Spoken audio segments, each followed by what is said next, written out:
Nah, ini orang nggak boleh hilang. Jadi artinya apa? Leadership dan kepekaan dia terhadap pembangunan Indonesia itu adalah tidak boleh hilang dari peredaran sistem politik nasional. Oleh karena itu, pemimpin Anies akan menjadi gubernur yang terbaik untuk merealisasikan atau eksekusi program-program Prabowo. Nah, ini kenapa gitu Anies ini penting? Jadi saya kira Anies ini adalah bukan lagi sekarang bertarung antara Prabowo dengan Anies, tapi adalah simetri dan kemitraan yang saling mengisi. Ya kan? Ini tujuan. Sehingga Anies itu tidak boleh hilang. Harus Anies ada di pentas politik untuk membackup program-program yang dikerjakan oleh Prabowo yang dieksekusi oleh Anies.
Yes. Sebagai mantan pendukung Anies di Pilpres dengan menjadi koordinator KIB bahkan, apakah Bro Ketua itu mendukung Anies untuk maju di Pilgub DKI? Apa alasannya? Pertama saya klarifikasi dulu ya, bahwa saya bukan mantan pendukung Anies, masih pendukungnya Anies sampai sekarang. Jadi bukan mantan. Top, harus tegas. Ya. Ya, persoalan Anies maju di DKI ini adalah persoalan kesempatan bagi rakyat Jakarta untuk menikmati kepemimpinan melalui tangannya Anies, ya kan? Ya, saya kira Anies ini adalah akan menjadi trigger untuk melepaskan masyarakat Jakarta dari aspek-aspek diskriminatif, aspek-aspek yang tidak sesuai dengan apa yang ditetapkan di dalam pembukaan Undang-Undang 45. Prabowo sudah mengatakan kemarin bahwa buat apa membangun ibu kota, buat apa membangun kereta api, padahal dalam pembukaan itu hal pertama yang dibangun itu adalah melindungi segenap tumpah darah bangsa Indonesia. Ini Anies ketika dia jadi gubernur, dia membuktikan itu. Dia melindungi semua orang-orang yang dari sisi perbedaan agama, dia semua memperlakukan yang sama. Dari sisi rakyat yang tidak memiliki akses di bidang ekonomi dan pemerintah, dia buka peluang itu sehingga masyarakat itu benar-benar menikmati secara real. Apa contohnya? Misalnya transportasi yang connecting. Itu adalah benar-benar sangat dibutuhkan oleh masyarakat. Terus ditambah lagi dengan UKT Jakarta, pembebasan PBB bagi orang-orang yang memiliki aset 2 miliar ke bawah. Itu adalah hal-hal menjadi pesan apa yang diamanatkan oleh pembukaan Undang 45. Nah, ini orang nggak boleh hilang. Jadi artinya apa? Leadership dan kepekaan dia terhadap pembangunan Indonesia itu adalah tidak boleh hilang dari peredaran sistem politik nasional. Ya kan?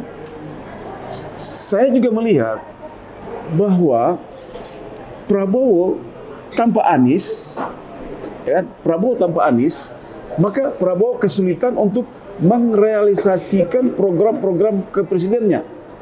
Ya kan? Jadi kalau ada program-program yang bagus yang dikerjakan, yang diputuskan oleh presiden dalam hal ini Prabowo, maka tentu itu memiliki efek eksekutor kepada gubernur.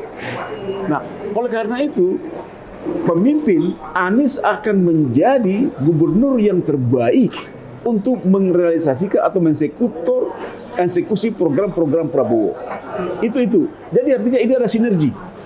Ya, ada sinergi. Demikian juga program-program dari Anies itu menjadi program-program Anies di DKI akan menjadi role model nasional yang bisa diputuskan oleh Presiden. Nah, ini kenapa gitu Anies ini penting.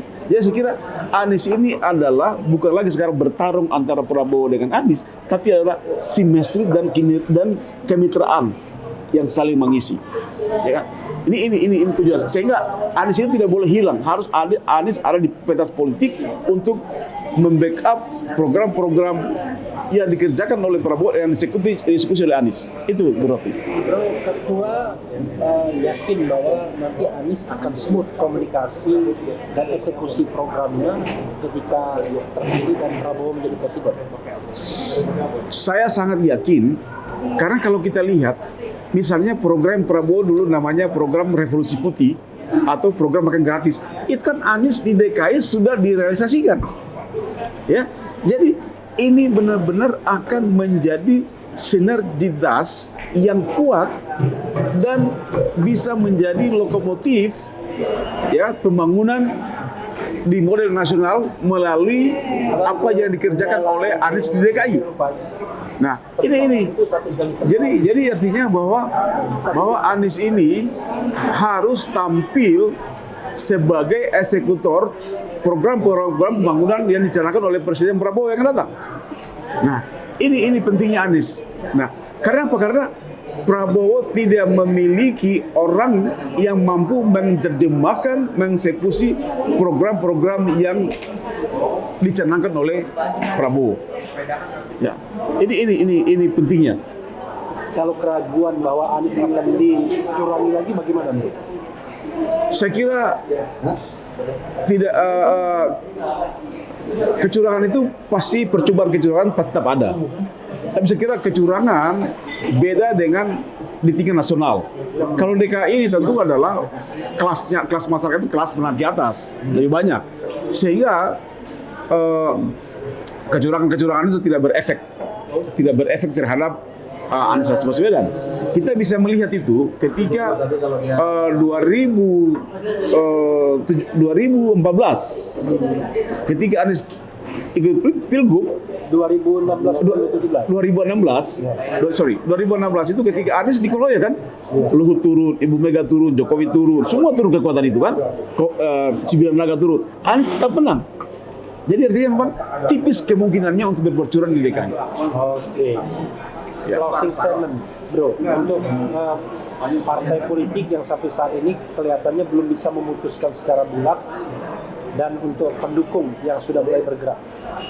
Pertama, sekarang ini Anies memiliki dua tim yang bekerja aktif. Pertama, relawan itu mempersiapkan landasan elektoral, itu sudah berjalan. Dan yang kedua, tim lobby partai juga sudah jalan. Saya kira dari sisi partai, Anies akan mendapatkan PKS, PKB, Nasdem, PDIP. Saya kira itu menjadi kesepakatan. Tinggal mungkin kapan diumumkan. Tinggal menunggu waktu tepat untuk diumumkan. Jadi 4 partai itu kelihatannya akan mendukung. Solid, kelihatan akan solid pada Anies. Dan itu tinggal menunggu waktu akan diumumkan sama-sama. Kalau soal wakil, Bro, gimana? Soal wakil, sepertinya Rano Karno. Bro pribadi. Saya kira saya cari pribadi ya. Cari pribadi Rano Karno. Tapi terserah partai-partai lain. PKS kan hari ini kan dia mencalonkan si Soebul Imam. Itu juga punya hak mereka kan. Itu hak prerogatifnya PKS karena pemenang pileg di DKI. Jadi itu punya hak prerogatif. Ya.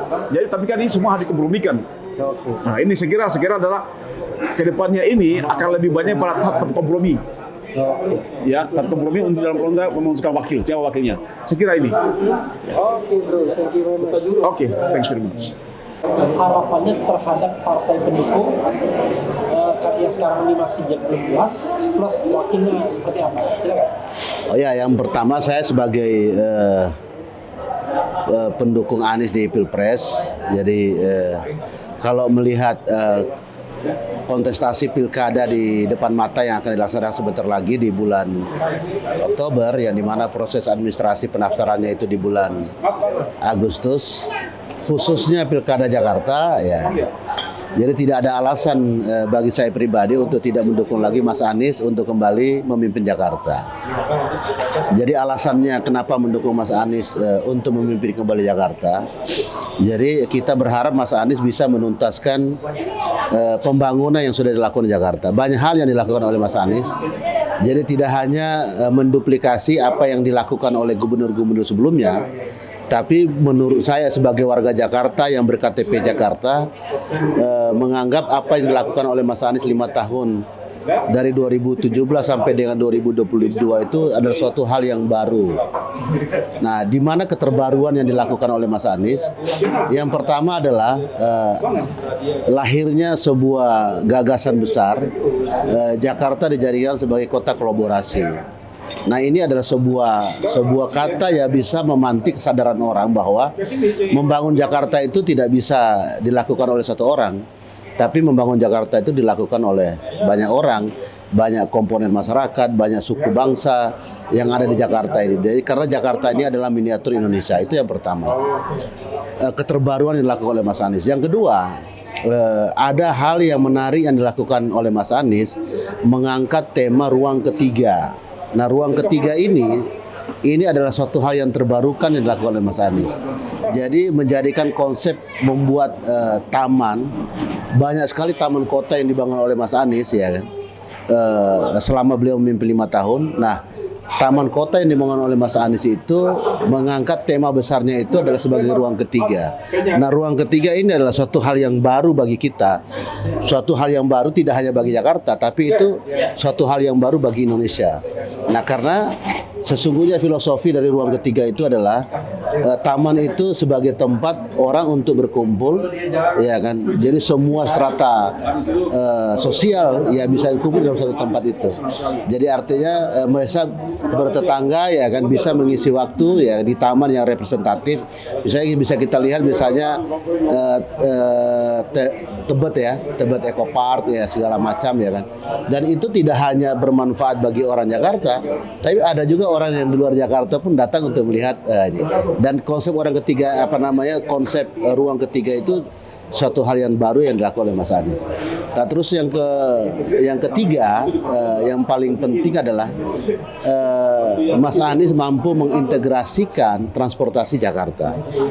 Jadi itu tidak bisa dilakukan oleh gubernur-gubernur sebelumnya. Walaupun roadmap daripada pembangunan jalur transportasi publik di Jakarta itu ya sudah dibangun oleh gubernur-gubernur sebelumnya, tapi gubernur sebelumnya tidak mampu mengintegrasikan transportasi tersebut. Nah, justru di era Mas Anies 5 tahun mampu mengintegrasikan semua transportasi itu terhubung. Nah, dengan mekanisme pembayaran ataupun ongkos biaya dari timur ke barat atau dari selatan ke utara itu dengan satu kali bayar, dan itu murah. Jadi itu menurunkan biaya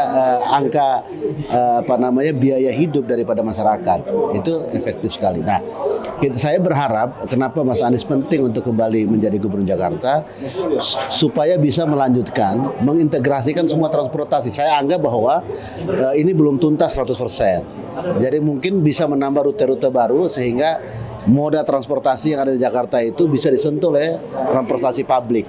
Dan yang kedua adalah bagaimana mendorong transportasi publik itu, karena masih ada juga transportasi itu yang misalnya Jaklingko itu belum ber-AC dan segala macam. Jadi kita minta nanti Mas Anies untuk membuat lebih nyaman lagi tuh di transportasinya. Terutama misalnya Jaklingko itu ya kalau bisa semua mobilnya sudah menggunakan AC. Jadi sehingga kita pun yang menggunakan transport private, kendaraan pribadi dan segala macam, bisa beralih tuh menggunakan transportasi publik kalau transportasi publik itu sudah masuk pada fase jauh lebih nyaman lagi, ya. Itu yang ketiga. Nah, terus yang keempat,